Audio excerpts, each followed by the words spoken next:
Last week, we talked about the difference between the God I am and the ego I am not. And it was really, really beautiful because the power of understanding those words. That which I am, like God's name, is I am. Ego's name is I am not, which is great. Because if anybody would actually believe it, meaning that the ego is not, we would have a different world. The problem is we switch them and make the ego as though it is, and God as though it is not. There are people that say, until proven, you have to prove it to me. We have to prove God which is to the people that think God is not. They're fine believing in the ego which can't be seen. Look how easy it is for people to believe in the ego and its power. It unplugs every time we feel a little hope in our lives. Look how quickly it unplugs us. And we don't question it. Nobody stops to say, wait a minute, who are you? Where do you come from? Watch out. I have a new friend, watch out. Friends always betray you. They do? It wants us to live like that in fear of what might be. And it's vague, it's not real, it's not healthy.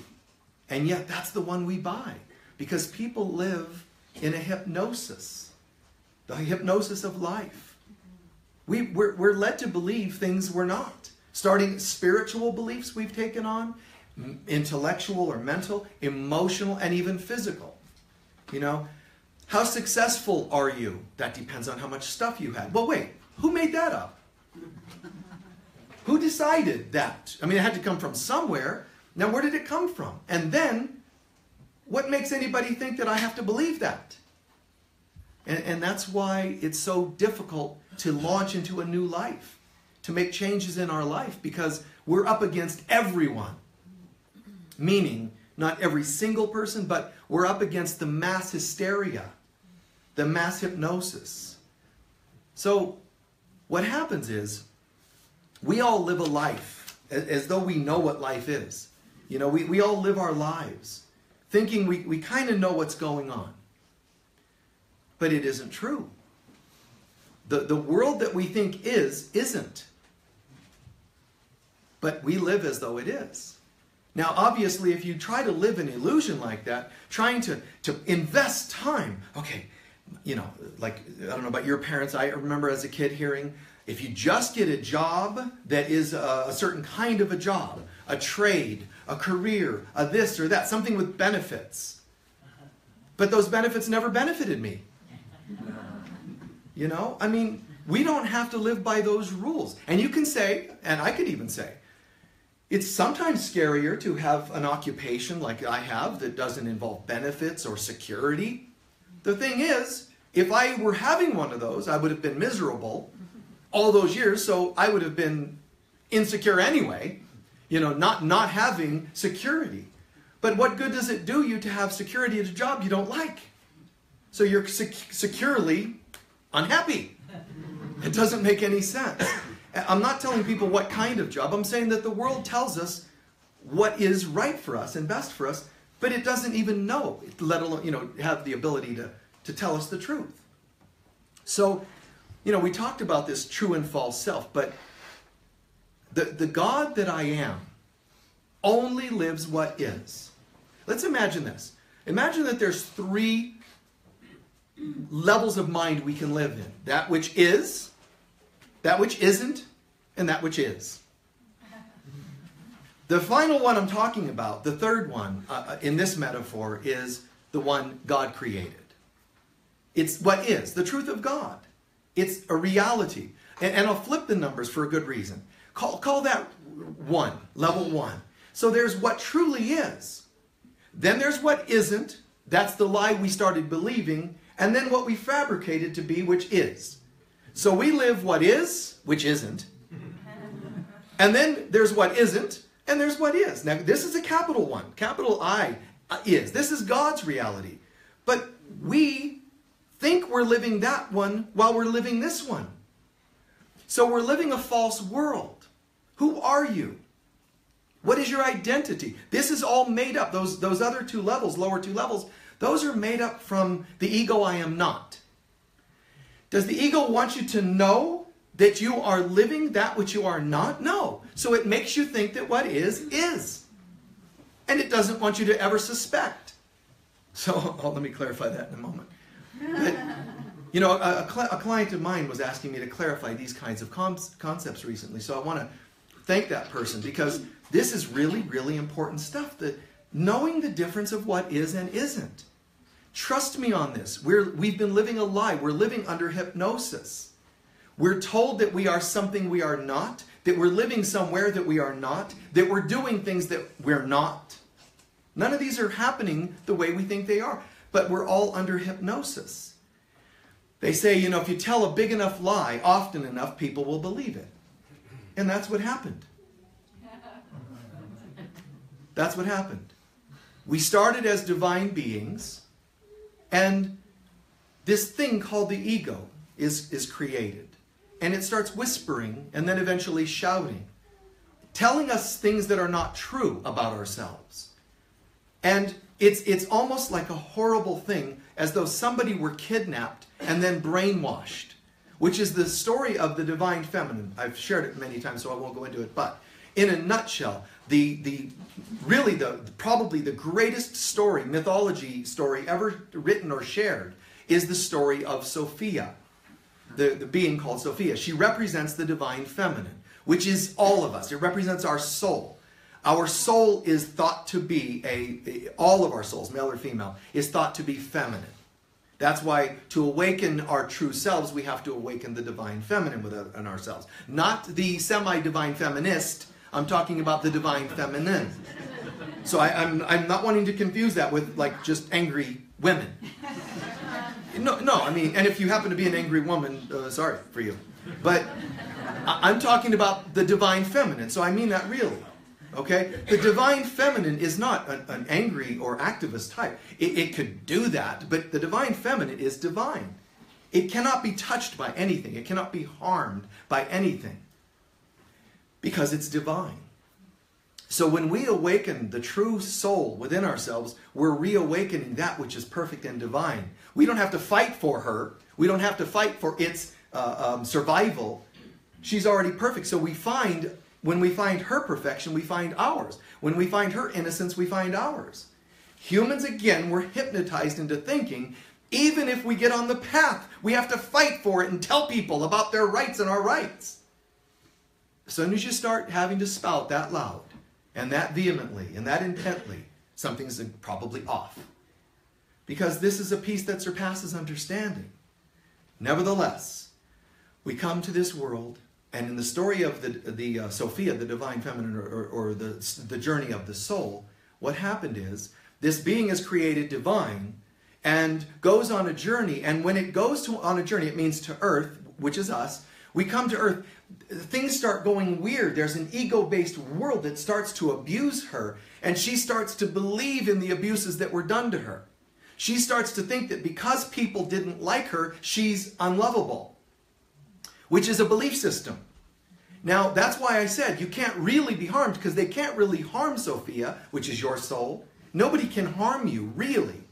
What can happen is they can brainwash you into thinking they have the power to harm you, that you're even harmable. You're a divine being. How could you be harmable? Well, that makes no sense at all. I know what I'm going to do. There's God. God parked its car there. I'm going to open my door of my car and put a little dent in God's car, and God's going to get all upset about it. Well, the only reason that person can get upset that there's a little ding on their door, and I know it's frustrating and it costs money to fix and all that, but the only reason we ever get upset when things happen is because when things happen in our lives, we think they're actually happening to us.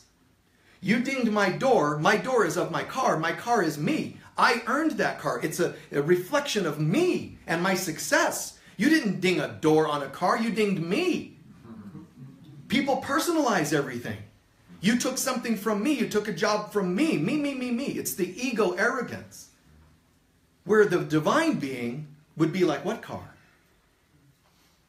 And if there's a ding and I want a new car, I'd manifest one seconds later for free. If I really know who I am. There would be no dependence and codependence on objects and people. But that's another story. Let me stay on that. That's the Sophia story. Understand, that story of Sophia is she forgot. That's all. Who she was. And the hypnosis of life encouraged that. Discouraged her remembrance. That's what happened. And eventually Sophia, without getting into the details, is awakened and becomes holy or divine again. That story is our destiny. But first we have to understand, everyone appears to be living a life. So bear with me because it's not easy to hear, but you seem to be living a life. You seem to be a certain age, a certain gender, a race, and so on and so on. None of those are true. They're all lies that we took on. That's why when you start doing spiritual work, things kind of happen. Like you start to see auras or you start to feel peace even through difficult challenges. Technically, how could that be happening?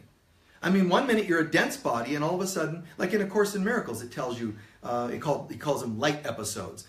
You're seeing dense people, and then he's telling you after a while you start doing these workbook lessons. And then he says, about now you might start to notice light episodes. When you see people, you might notice sparkles instead of tissue. You might see light instead of density. You follow? What do you think he's telling you? He's telling you that as you start to wake up, the hypnosis starts to fall away, the layers start to peel off, and you start to get a little closer to seeing the real self. You see people as light, and that's not even the total real self, but it's halfway there. So when we say we have a race, a gender, etc., and people get all, real intent on that, that's because once we start believing this, it's as though our real world has been taken away and this is all we've got left. So now I'm too scared and desperate. If you take away my illusions, I'm going to be very upset because it's all I have. See, but it's all I think I have. So these are all created by the ego I am not. I said the world does this, it does, but our ego individually allows this to happen. If we start to recognize our value, we'll start saying no to the ego that tries to get us to believe these preposterous ideas. So imagine that you're wearing masks, whether they're positive masks or negative masks. We all have an investment of what is. When we all leave here, one of you might have arrived in a Rolls Royce, let's say. But those of us who aren't in a Rolls, when we leave, will recognize that's not our Rolls, it's yours. I wish I had one of those. But I have my other such and such a car. So when we leave, we have cars that we think are ours. We have certain money in our accounts that we think is ours. And even if it's a little amount, heaven help those who take it. Do you see what I just said there? We are co-creators of the entire universe, and we're worried about $50 in the bank account. Now, I'm not saying I don't understand why people would be scared if somebody could go and empty their account. I understand that. But what I'm saying is, we're being invested into that which is not. Me only having a limited amount of money is not true. Being in a bank account that I hope nobody can touch because it'll destroy me if they do is not true. But that's precisely how we live. How many of you are going to hand each, somebody else in the room, your bank account and say, empty it out, I want to test my attachment level? Typically that's not how we live. So what's happened is I forgot who I am. The ego convinced me of that which I am not. Then I created a world which is not. But I think it is. The world that isn't, I think is. So here's my money. I hear what Michael's saying. That's really nice. And Om Mani Padme and tra-la-la. But don't touch my money. Don't touch my car. Don't touch my... It's mine, mine, mine. And all of that need to make it mine really reveals my fear of that which I am not, because it's starting to be exposed. See? I need to believe I am. I need to believe I have this amount of money. And therefore I have a reality. You follow? Everybody needs a reality to feel stable, don't they? That person needs a little reality check. You've heard that? What does that mean? They, to check in and really find their foundation again. They're acting unstable. They need a reality check. What does that mean again? Stability. But our reality check is being done for stability on a world that doesn't even exist. So how stable can it be? So we're all thinking that the world that is is, and it isn't. Okay? That which we think is, isn't. So, to me, what's astounding, what's amazing, is that the universe, your soul, is going to say on a regular basis, how you doing, honey? How you doing, beloved? Oh, I'm doing pretty good. How are things going? Well, I got $50 in the bank, 16 more years for retirement. I got this. I'm getting a little older. This is my bottle of dye. I take care of that once in a while. And I've got, grandchildren or kids or whatever it is. This is my world, a little pros and cons. I've achieved. I'm just fifth in line to become a CEO, and look at me, and plus some negatives, and I tend to have some anxiety and buffer it with a little alcohol. That's me. Okay, so there's the I am. And your soul's going, are you serious? I thought you were joking. No, you're serious, aren't you? And you're like, just, yes, this is me. And the soul's like, wow, on a regular basis, your soul's saying, so there's what really is, God, and yet there's your version of what is. Do you understand how completely different those are?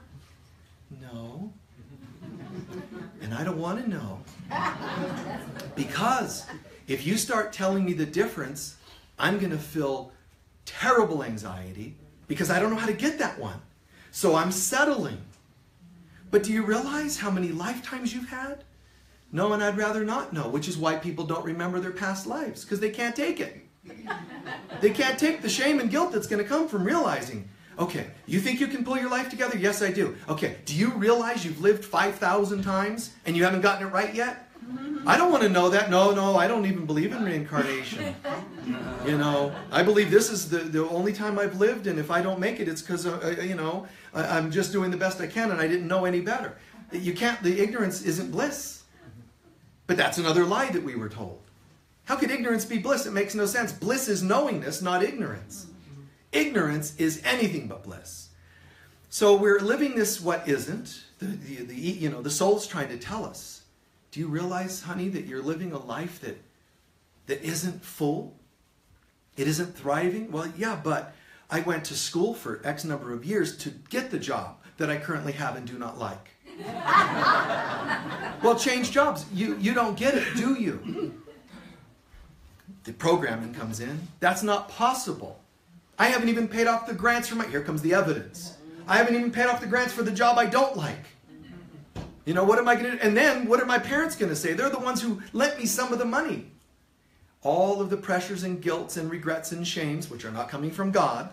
If they're not coming from God, why are we listening to it? Well, sometimes God's not practical. Because God doesn't really deal with stuff like, God doesn't have grants to pay, so I need a different voice. I need a voice that really knows the real world. That would be God. But our real world is a false world, and we want a God that understands the false world to give us advice on how to deal with the false world. But the God of the false world is not the real God, it's the ego. So what kind of good advice could it give? It only gives advice of survival, so that you are miserable for a longer period. Wow, that was good. Okay. So the soul, your soul, and I promise you this, your soul is saying on a regular basis, we can't actually allow this for too long. So every so often we're going to try a little coup. We're going to try a little to overthrow here. We're going to plant some seeds to try to get you to not be so afraid of waking up. To not be so afraid of the new world, the real world. It seems scary to you. That's what, in A Course in Miracles, it explains. Why don't people wake up instantaneously? Why don't they wake up immediately? Why don't they just have this immediate, spontaneous awakening? And it says the primary reason is they have become afraid of the only thing they shouldn't be afraid of. They're comfortable with things they should be terrified of, and afraid of love, of God. There must be another way of doing this. And so the soul's going, well, I'm just going to try a little bit at a time. A little bit at a time, as much as you can handle. And sometimes if I go too far and you squirm, I'm going to back off a little, because we have to go within your acceptance level, strangely enough. one day when we wake up, we're going to go, God, why did I have such resistance and acceptance level so minimal? I should have just been able to leap into it. Because once you do new things, like you finally go for the new job that really is your soul's purpose, or get the divorce from a terrible relationship, but you didn't want to get it because you didn't know, want your mother, the Catholic mother, to nag you and shame you for the divorce, because some religions don't believe in divorce. You don't want any of that to happen. But when you do, most of the time we go, God, I should have done this a long time ago. But you think with enough times of having said that, we would actually start getting kind of addicted to launching into new life because it feels so good. But our ego gives us a short memory on that. It doesn't want us to remember how good is. It just wants to remind us of the terror of trying out something different. Fine, so you go ahead, the ego says, leave that job. But be aware. You know you could lose your house. You know your parents are going to call, and this and that and the other. What are your friends going to think? Chances are if you don't have the funds, you're probably not going to be part of that club anymore, et cetera, et cetera, et cetera. And now, really, you want to get a divorce now? Well, yeah, because I'm miserable. I know, but look, you're 40. Who's going to love you anymore now? You're 40. You're old. There's not much left in the engine here, so you might as well just stay comfortable. That's what the ego, you could be 30. I've met people that have told me, Michael, I don't know what to do. Marriage ended and life's over. And I'm like, how old are you? And they're like 32. I'm like, wow. I'm almost twice your age and I feel more alive. It's all in consciousness and programs. We live in terror. But we're living, the good news is, the terrible life we live, the one where we just survive, is the world that isn't. But the problem is, we think it is. What has to happen, obviously? The soul says, look, if I wait for you to decide, to give up what you think is, to realize that it isn't, we're going to be here forever. So the soul is trying to get us to wake up, and it's dropping little hints here and there. Those hints are sometimes, usually there's the easy way and then the hard way. Those hints will be like, hey, why don't you try something new? Hey, I heard at a talk today, somebody was talking about trusting and trying on a new life and finding your soul's purpose, or whatever it is, getting a life coach, or all signs of positivity. Those are your soul's way of trying to get you to do this the easy way. The hard way, obviously, won't be as smooth. The hard way, the easy way might be, hey, did you hear? You might have a soul's purpose and you might go and find it. It's going to be wonderful. That's the easy way. The hard way is, oh, you didn't do that? Okay, we're going to take away your other job so that you'll be free to go and do that. Would you like us to take away your relationship, your job, etc.? Or would you rather just choose the better ones? And that's our choice in life. Choose without pain and suffering, or choose after pain and suffering is our only option. Would you like to do this the easy way or the hard way? That's all it is. However, even if we do things the easy way, there is going to be a momentary angst in all of us. Why? Because the life that you thought isn't. Oh, gosh. I thought my kids would always love and respect me. They don't even call me anymore. They think I'm a witch that goes to a coven of some kind because of this spirituality that they're into. Or they don't believe in God and they think I'm just silly and weak human because I believe in God. It's things like that. A partner. I've known people that were married and had partners that would have to approve their reading material. In this lifetime. You know what I'm saying? Like, wow, you're kidding. Now, that's really terrible of that partner that did that, right? But what's in the mind of the person that would even think you are so low that you need that? Not just put up with it. What would even make you think you need that? Do you think so little of yourself that somebody else should choose your reading material and throw away the ones they don't agree with? You see? That's this world. That's an exaggeration. It's a true story, but that's an exaggerated version of it, but it really isn't. Because we all live like that. We keep letting the world take away things from us that we would love. But if you don't believe you're worth it, you're going to create not only people sensing that they can do that to you, but also getting away with it without you doing anything about it. So the world that is, all of a sudden isn't. And you start to feel dismantled. You will feel depressed, scared, in a state of shock. If you start living the life I'm describing, it's great, fantastic, and all that. But I have to be honest and say there's a moment of disturbance where that which is, isn't. I thought my kids would always this. I thought I would be healthy enough to feel great into my 70s. And I'm starting to feel ache in my 30s. I thought this. I thought I was going to retire. I thought I was going to be made CEO. I was told I was going to be promoted, and I wasn't. There's companies. There's been airlines and other companies that people worked at forever and a day. They retired, and then they were told that their retirement money is gone. How do you even do that? How could the money be gone if we put it in a box? We all put it in a box. Time for me to retire. I'll take that now. No, it's not there. How could it not be there? Because of the manipulators and all the screwy things that, that people are and they do. But also, isn't that evidence that if it can be taken, it must not have been real in the first place? I should have been investing in a job I loved. Not one I needed to pay me later. Keep relying on people.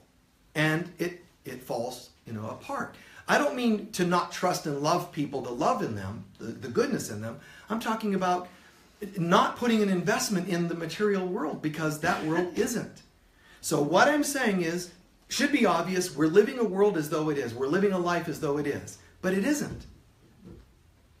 Do you try to intuit what I just said, the feeling around it? How disturbing it is to have what you thought is become something that isn't. We feel shock, we feel dismay, we feel deflated. Essentially, my world has just fallen apart. Why? What happened? My partner cheated and has moved off with someone else. I never imagined that could happen. It was nowhere in my reality. So that which you thought could never possibly happen did happen. Therefore, what you thought is, which is a permanent, secure relationship, isn't. How are you going to feel about that now? Shock. You might get angry, but you're actually shocked and terrified before you get angry and just don't realize it. Anger is a reaction to a reaction. I feel devastated. I feel humiliated. How could this happen? The job I thought I had? What do you mean? What do you mean I'm fired? Well, we're cutting back. Oh, that was nowhere in my reality. I was told and I assumed that my world was stable. So guys, get that piece down really well so we can move to the next. That which is, not just good and bad things that you think are good and extreme things, everything that we think is, isn't. Nothing is as it seems on planet Earth. It's just a hologram. That's all. It's a hologram. Anything you think is your stability, don't count on it. And I'm not saying don't engage in it. It's okay to do investments. It's okay to have a bank account. It's okay to go into your house and not other people's house, and your car, and not just say, well, it's all an illusion. I'll take the rolls today. Thank you. Go ahead and respect the illusion, but it's the psychological investment that we've put into it that we have to question. That's one reason Jesus said, he said, let me clarify, once upon a time when I said, you must be as children to enter the kingdom. He said, children always question everything. What is that? Why? How come? He said, be like a child. This is important. Why? You see? Why? I mean, if you told a child, they wouldn't have the same investment that we have as adults on certain things in life. They would wonder why that's a big deal. Why is that the end of the world? Because they're not quite as invested. We think it's because they just don't get it. But maybe they do. Maybe to them, there's a different priority. Yes, on a human level, there's the survival priority. But there's something else that they understand that they're connected to that makes them have this innocent mind that says, why? How come? What's wrong, Mommy? Mommy's sad. Why? Now think about that. Instead of why, well, because Daddy left and I feel lonely. Answer a different way.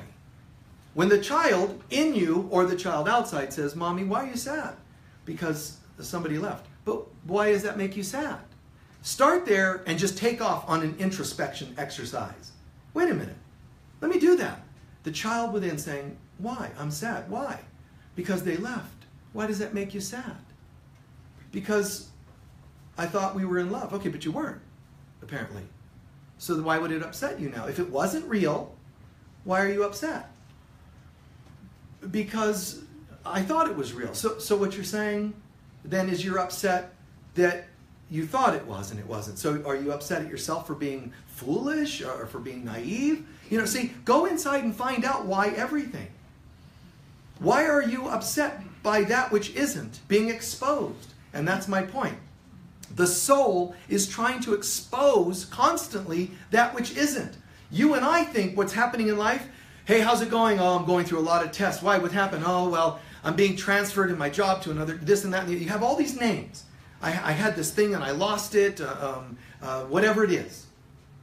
But the soul is actually saying, it's funny how you people are. You keep saying you want to rise in consciousness, so when we stop stripping away that which isn't, so that you could understand and start to embrace that which truly is, you keep getting depressed. We don't understand. So our description of life is, comes and goes, right? There's a lot of, things come and go. Mostly they go. Things are lost. There's trials. There's ups and downs in life. The soul is never saying it or perceiving it that way. So your soul is only ever saying, the things that most upset you and the times you're most upset are when we take that which isn't and expose it. Things you thought are not. And that's when people tend to pray the most. When that which isn't is exposed as being a nothing. We pray. Then what are you praying for? You're trying to pray without realizing it. You're praying that that which isn't is. When you say, God, bring them back. God, make them not fire me. Anything like that. What you're really saying is, don't let it be exposed that that which is isn't. Make it an is. And then people go, why doesn't God always answer prayers? I don't get that. Because God cannot make that which isn't into an is. So, that which isn't, at the moment we start to realize something that we thought is, isn't, it becomes a was. It was. Was. It was. There's a great George Harrison song. Be here now. Remember, the past is gone. Be here now. Because it's not what it was before. See, these wonderful play on words. Things are not what they were. So be here and be here now. So, as terrifying as it seems, the world that is becomes a world that was. The word was means what? In the past. Which technically and even scientifically, it cannot touch me now.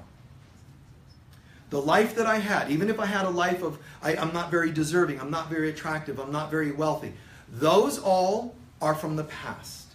And if they ever were, which they weren't, they're not now. Which means technically they have no effect on me. Every now launches me into the potential of what is. I no longer want to know what was. I no longer want to believe something is if it isn't. That doesn't even make sense. I don't want to believe something is if it isn't. Who would want to do that? I don't think it's very healthy. Would you want your doctor to say, well, let's see, here's your report, and it says A, B, and C, but we're going to tell you X, Y, and Z? Would you want your accountant to say, well, you have A, B, and C amounts of funds, but we're going to tell you X, Y, and Z? Who in their right mind would want that? Who would want to say, a contractor tells me they're going to start the job at my house next week, but it'll really be 3 months from now? Who wants to live a lie? And we do it constantly. But the weird thing is that when people try to expose the lie, we actually don't like it. So who's going to wake up? And who's going to call this? I've used the example often, but it's that fairy tale of the emperor is naked. when everybody pretends to be seeing this wardrobe on the emperor. Oh, it's the finest linens. Oh my God, only blessed, wonderful people, mature people can see it. Only wealthy people, because it's such a fine array, vestment or whatever that the king is wearing. Wow! And then just a child's in the audience on the side of the road as the king's walking by and just goes, "The emperor is naked." And people are like, "No, you just don't get it." No, the emperor is naked. And they're like, and they start to all realize, their eyes are opened, that they now realize they were living a lie. Their lie wasn't just pretending he was dressed. They actually started believing it. And as soon as someone said he's naked, everybody's illusions dropped. But what happens after it drops? The emperor's embarrassed, everybody's laughing. Now you have trauma. Because we don't like the veils to be dropped. So whatever veils have dropped in your life, I'm sorry, I know it hurts. The job you thought was secure, I know it hurts to have a loss of that. But if it really was your job, it would be an is. The real is, and it isn't. So then it must not have been for you. Well, I did this investment, and if only it would have gone, if only somebody would have told me sooner, I would have invested sooner. I could have had, but you don't. So it isn't. That isn't your abundance today. That isn't this, that isn't the thing you thought was, it isn't. Let it die. Let it fall away. That's what we call closing leaks. My energy constantly being drained into what I think is that isn't. That is a leak. You're waiting, because any time now that partner is going to start being faithful. Any time now that partner is going to start dropping some of the addictions that have ruined your relationship. It'll happen any time now. Just hang in there. But it isn't. Your hope has made something that isn't into an is. And when you believe something is, you tend to get invested in it. Why? Because it is. Of course I'm going to invest in it because that's what is. That's my car, so I'm invested in it because it is my car. That's my job. That's my potential future. That's my retirement. We get invested in it. And it's better for us to realize there is nothing here that is. Let me start from scratch. There's nothing here that is. Try it. Even if it's scary. Just say, I can pick up some of the fake is's later. I'm just going to go right now and give it a shot. Nothing is as it seems to be. Which is why so many Course in Miracles workbook lessons are designed on, I don't know what anything is for. I don't understand anything. That sounds like very disempowering for a spirituality book, because it's trying to train us into letting go of the false versions of what is. Learning to embrace the scary moments of what isn't, and you will have disorientation. If I don't know what anything's for, God, I'm kind of like feeling just disoriented. That which I thought is, I have to start realizing they're losses, and they become what isn't. The election I thought was going to go a certain way didn't. And I have to accept it got dismantled. What I thought is a sure thing isn't. You see? The job, the relationship, embracing all of these, what seems to be losses. But the ego tries to get us to live in what could have been and what seems to be, but isn't. Because that's where the ego lives. If we started realizing the truth of what is and realized that it isn't, suddenly the illusionary world will be depopulated, emotionally and physically. So here's the good news. If we all surrender the nonsense and become an empty chalice and ask to be filled with the truth of what is, you still have a partner, but you don't put an investment on they have to be a certain way. You might be a partner, we'll enjoy, but everything has to be clear and honest as much as possible. Absolutely vulnerable and open. Let's be honest and clear. Hire a contractor that'll tell you the truth of when they're going to be there, and if they can't, you don't have to work with them. Do the best you can to create some sanity in your life. Never getting invested, because if it's in this world, it can still change. But doing the best we can for sanity. Somebody says to you, I am with you, I'm devoted in sickness and in health till death do us part. Some people, it's like death doesn't come soon enough. You know, one minute you're, vows of forever and everything, and it's better to say, here's where I'm at. I have fears and issues around this and that, and I also have the desire to share love and keep growing spiritually. If that is a person that is acceptable to you, I would love to share that with you. The promises of, polished everything all the time, it's not the truth. And so we're going to get heartbroken. So what can we do? We start to embrace the what is. And first and foremost, God, you show me what is. I believe I love this person and I would love to be with them forever, but I don't know what anything is for. I don't really understand anything. Show me how to see them. Even people that betrayed you, God, the what is, they betrayed me, becomes a what isn't. Well, wait, no, I need some guilty parties somewhere in here. I need to have a prison. All countries need a prison. So the country of me has to have a prison to throw some people in so that I can contrast from them and go, look at me. I'm glad I'm not like them. But when you realize the prison is in the country of your mind, then you're still disturbed because the prison's still in you. Let them all out. Oh, no, God knows what they could do. I don't mean enable hurtful behaviors. It's like saying, I'm releasing everybody from the prisons, my opinions of them. Well, but I know for sure that this one cheated. I'm not saying that historically people didn't do what you think they did. But what you can do is unplug the investment you had for them to be a certain way. So what is becomes what seems to be. Seemed to be. Seemed to be doesn't mean I get invested on it, or into it. I had somebody and they were not faithful. Well, it seems like they weren't faithful. That appears to be what happened. And I'm on my new life. I'm moving. I'm on my way. I'm on my path. I learned to embrace and say, God, you show me what is. See, I don't know. I'm under hypnosis, but you show me and guide me. Show me the truth of what is. And God is not going to show you a person who will be the answer to your problems, that'll soon become what I thought isn't the answer to my problems. What happens is we start to see people just in light. We start to see people in a state of glory. It doesn't mean wear rose-colored glasses or whatever, but we start to see people differently. God, this is the kind of job I would like.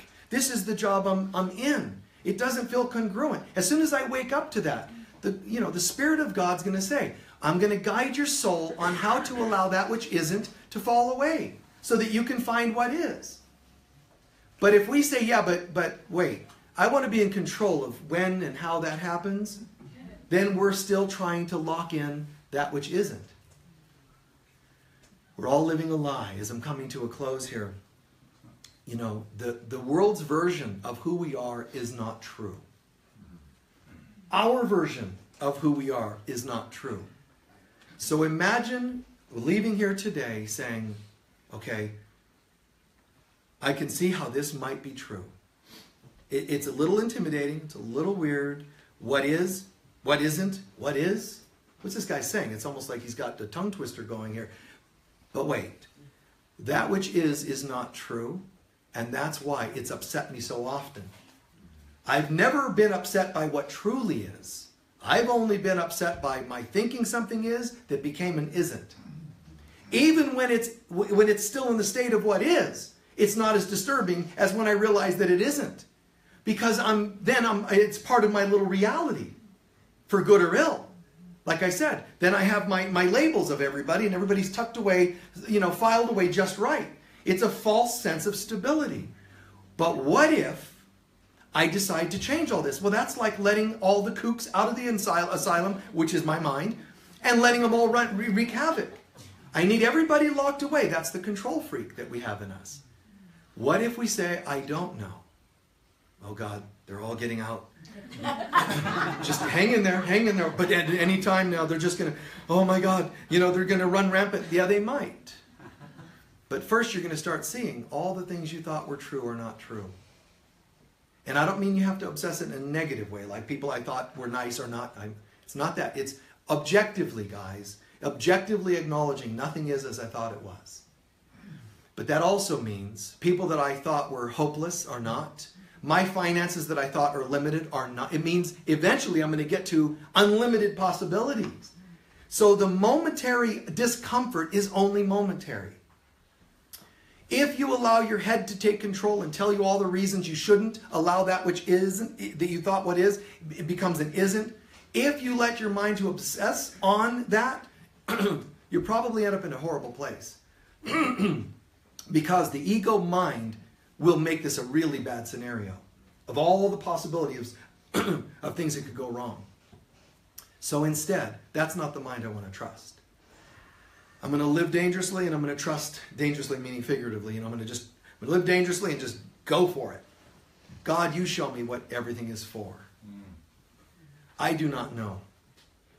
You have a client come to you, a person in need. Instead of, I got you figured out, I got a name for you, a label for you, here's what you are, and I'll fix you accordingly. It's, I don't know, opens me up to unlimited possibilities. I don't know, but God, let God work through me. Means I can now do anything, anything. I can heal with my mind, a spoken word, or a hug, because I'm an unlimited healer. Or parent, or whatever other category you're dealing with. So, at the end of the day, making this shift to what is, it's all of a sudden letting go of the world's version of what is and starting to understand God's version of what is. And mostly, the way I could say that is, mostly what happens is, all of a sudden, the reactive self becomes more of, there's a knowingness and a calmness. There's a center. It's more of a feeling even before it becomes a visual thing. It will become visual that you'll start to see a better life. You're going, God, I had this job, I thought that's what is, and it wasn't. It was a fabrication of a job for me. Now I found my soul's purpose, which is congruent with the soul self. And the soul self is congruent with the God self. Oh my God, who thought this could happen? And I was 80 when I decided to do it. Who thought that was possible? And be out there. Be one of the people out in the world, social media or whatever, book writing, saying, trust, man, trust. Let go of the lie. Be one of the people calling it. This is a lie. Wake up. The emperor is naked. You can call your book, The Emperor is Naked, and expose all the lies. The people that tell you, you only get 2 sets of teeth, and now you were toothless because of certain habits you had that rotted your teeth, ruined your teeth. New set of teeth start growing. That's not possible. Everything is possible. Everything is possible, but not when you're under the hypnosis of the lie. And the lie says nothing is possible, other than what we will eke out towards you once in a while. All of a sudden, prosperity, you're kidding me, from here, from there. People you've never known passing away and giving you an inheritance. Just a surprising old next door neighbor who remembered. You never know. But goodness keeps coming to us. And then we start to realize this is more of a reflection of what truly is. Anything in your life that is limited, painful, harmful, whether it's memories, emotions, circumstances, they cannot be real. Therefore, they only seem to be what is, which guarantees that they are that which isn't. And the good news is, what is waiting for you. If I have any struggles or limitations, why am I saying they're not real and they're part of the what is, the fake what is? Because they're not God's will. That's why. And as you start to settle into what really is, the real sense of, I'm getting it. You start to speak with conviction. Not just like I do, I'm standing here, I speak with, because I know this is the truth. I don't have to preach it. I don't have to convince anybody. I just can share it, and typically people go, that really made sense. The reason what I say makes sense is because you already know it. What's really scary is when you have teachers telling you things that terrify you and frighten you into, oh my God, this is totally a different reality. Inside your heart, we all know these things. That's why it resonates. People used to say, Michael, when you teach, it's really weird. It's really interesting because it's as though I know those things. A teacher that has ego wants you to say, you told me things I never ever knew or understood, which is still going to be bits of that in there. But that's what you want to hear as a teacher, that you're so amazing, you know and teach things that nobody else knows. But I don't find that to be my interest. There's something wonderful when people say, God, I read this or I heard you say this, and it felt true. I like that. Because then I know we're all on the same page on some level. There's a knowingness in all of us of these things.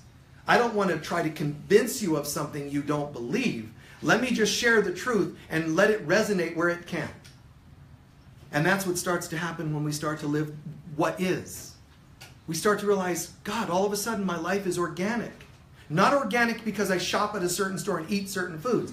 My life is completely organic because nothing is more organic than God and our identity as part of God. There's nothing more organic than that. So when we're living in any kind of limitation or pain, we're actually living in a manufactured, non-organic life. So when you say, I want to go totally organic, it means becoming who you really are. Not just changing your diet. It means changing how you believe. I'm settling into this sense of, God, it feels just so natural. At first it won't, because we've learned to believe that which is not true is natural. But eventually it shifts and we start to go, this is my soul's purpose. I feel like it's second nature. Like if you had a certain soul's purpose kind of job and won the lottery, would you still do that work? Well, you know, I do Reiki, but if I won the lottery, heck no. I'm done with Reiki. Who cares about Reiki? That means it's not real. But if you would say, oh my God, absolutely. In fact, you know what I think I would do? If I won a $100 million lottery, I would open up a Reiki center where I would invite Reiki practitioners and we would do it for free. We would welcome anyone and everyone to come through and receive Reiki healing for free. That means it's your soul's purpose. Because it's not what you do, it's who you are. That's organic. But understand what I've shared here today is all too often we have allowed ourselves to live what isn't and think it is. Relationships, finances, elections, and whatever else on this planet. We've allowed ourselves to get caught up in what isn't. So what does it do? It exposes itself eventually. Because it's not eternal, it can't keep the lie up eternally because it's not part of God. And we get very inconvenienced when it exposes itself. When we realize that was not going to happen. That relationship was not going to last forever. You've already had 5 lifetimes with the same person and every time they killed you. Why are you still waiting for them to like you? Well, just, because nobody else liked me, I was hoping they would be the one. Well, they're not. So what isn't? And then eventually, the what isn't, in my surrender, in my vulnerability, in all of that, in my acceptance, the what isn't falls away. The what is falls away to what isn't, then what isn't falls away to what is. And it's the will of God. What kind of job would God want? Not the name, like a person that works at UPS. It's the kind of job thematically. One where I get to and then name it. That's your soul's purpose. That's what I'm here to do. And then you start doing it. Then you have to get rid of the belief that what is they never pay well for jobs that are soul's purposes. They never pay well for people to be in the zone and do jobs that are of service. That has to die and become what isn't and surrender to what is, which means prosperity abounds. People that are a certain age, certain things happen. It's just natural, and yet you reverse that. You can change it. I'm not talking about needing and obsessing on physical youth. I'm talking about just negating some of the rules and laws that they tell you have to apply to you. And they do not. Nothing has to apply. Genetics doesn't apply. It starts falling away. That's the world we were told is, and it isn't. And if you don't want to believe this today, then it'll be tomorrow or 8 lifetimes from now. But everyone is destined. Their soul is working diligently to make sure that by the end of this life, and if not the next life and the next life, that they eventually get it. That which you think is actually isn't. When you find that out, you're going to be very sad. You're going to be depressed. You're going to feel dismantled. Then you're going to start feeling disoriented. All of that is written in my You're Not Going Crazy book. Why is it called that book? Because you think you're going crazy when the world you think is, isn't. And you think something must be wrong with you. And it isn't. You're actually waking up. So that which isn't falls away. Oh my God, and the divine what is comes to me. And my life starts to reflect. Now I'm living not the ego I am not, but the God I am. Guys, this is our destiny. And it is happening. But why do we want to wait for humanity to get it before we can start settling into it? That's like waiting for the partner, like I said, that's killed you in 5 lifetimes. You're waiting for them to suddenly be nice and get you flowers. You know, listen, I know I used spears before, but I'm going to kill you with love this time. They might, but I don't need to wait for it. I just want to live the love today. Like, I can be over what happened before and do that on my own. I don't have to wait for you to get it. Well, we don't have to wait for humanity to say, oh, guess what? It's on the newspaper that you believe is important. It's spoken by the politician you believe in finally saying, hate to tell you this, folks, but it's true. There are UFOs. Why do you need to wait for them to tell you that? Why do you need the church to say, actually, we told you go to hell, you know? It's not true. You'll actually get an opportunity to keep working until you get it, which means you don't need us as much as we were hoping you did. They think they're going to go broke if you don't need them. Hell, I'll give them all my money if they'll tell me the good news and the truth. You know, they would make it rich, but the ego self won't believe that. They would become rich if they would just tell the truth to everybody. Everybody would be so happy that they're not going to hell, they would give their churches their money. But we don't need them to do that. We already know. Now let's start living the truth in all areas of our lives. You are absolutely a pure being made in God's image. You only need relationships that mirror that. You only need jobs that mirror that. Start living a healthy reflection of self-worth. Love and light and self-worth. That which is becomes that which isn't. That which isn't becomes the truth of what is. And we get to live that truth. Please take a few centering breaths.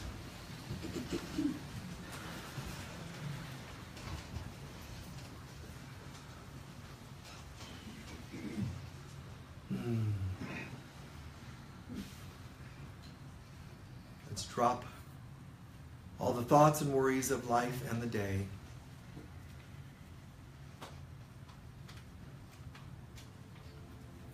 And let's start with this.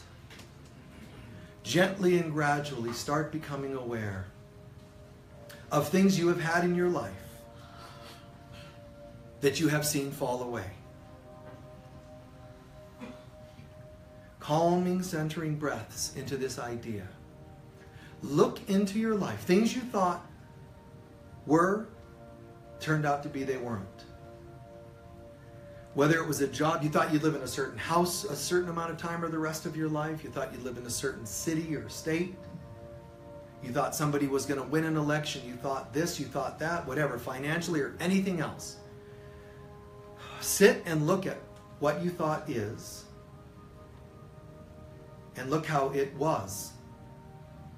It's gone and now it isn't. Sit and take an honest survey of different times in your life, even if you were 5 or 55, not just current, just look over the life at all the times that which is not.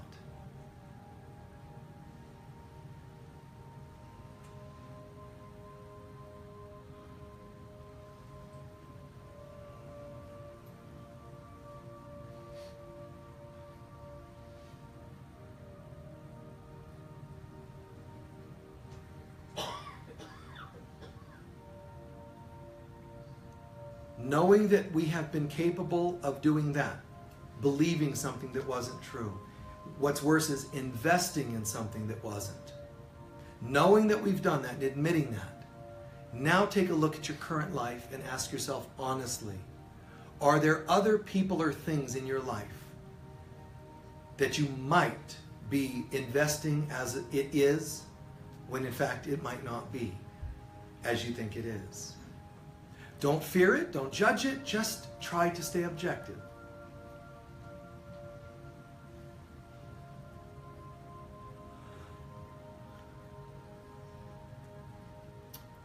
I think you can use that. I think I'm going to be at this job until I retire, but then add, but I don't know and I'm open. I think I'm going to live in this town or that town through my retirement, but I don't know, and I'm open. That's all. I'm open is the prayer of the divine feminine. I'm open is not a loss. It's an advancement.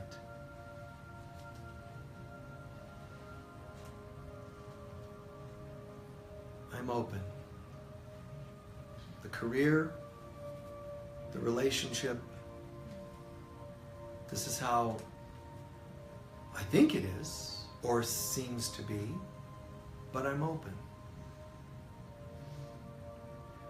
And do your best to try to viscerally feel that if that thing changed right now, by you saying, I'm open, you should probably be able to see and feel how you are not as upset or disturbed as you would have been had you not already accepted it. Recognize you're not as invested, therefore it doesn't pull you as much. And one reason that's true is because there's a part of you that already knows that if you're open, new and better things could be happening. The ego would never want us to know that. I'm open. This or something better. So when I think of a job that might be an isn't, I don't leave it there. I say, well, the only reason I would give that one up is because there's something better. How could I be in pain over that? I'm all for it. I'm all for a raise at work. I'm all for a shift in my health. They're called miracles. Things happening that are not believed should be happening. By the power of my choice to let go of my investment in thinking what is that isn't, I now can experience what truly is. And that changes everything in me and around me. God, I am, will decide relevant friends that meet me at this level that I am, rather than reflecting the level that I am not. Why would I want that or need that? Especially since it isn't who I am. A job that's congruent with that which I am. Finances that are reflecting that which I am.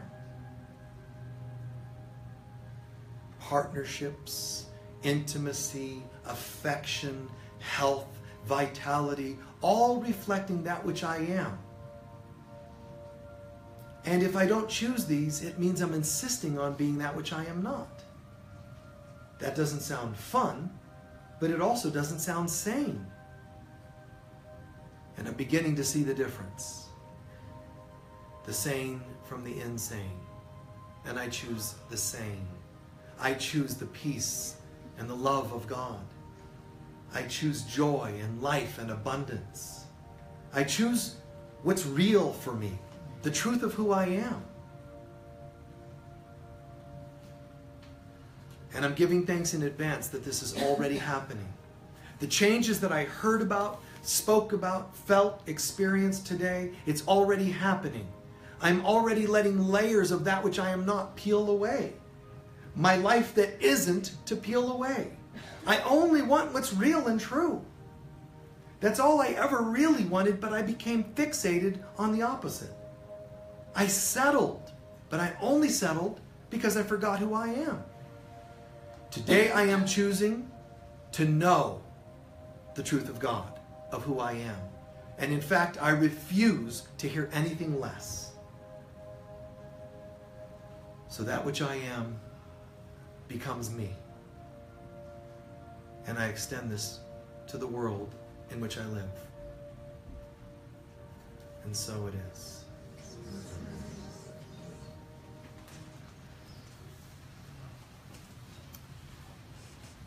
Good. I pray your minds were able to navigate the is, isn't, is thing. Try speaking about it. You know that thing that is? Well, it isn't. but it could be, you know, if you choose it, then it would be what is, you know, craziness. And it's a tongue twister, and it's sort of craziness because it's crazy that we ever settled for anything less. That was a form of insanity. You know, that was a form of us allowing something to be that isn't, which is a good definition of psychosis. So everybody's experienced a psychotic experience in believing that we're something that we're not. Even if you say, I've had some lifetimes where I've been amazing people, you're still that and more. You're still way beyond that. So even that is still, believe it or not, a negative psychosis. Oh, but I was a queen such and such. Great, but you weren't. You were a divine being dreaming, and that was a happy dream. Congratulations. But it's still a dream. We're now learning to wake up to reality.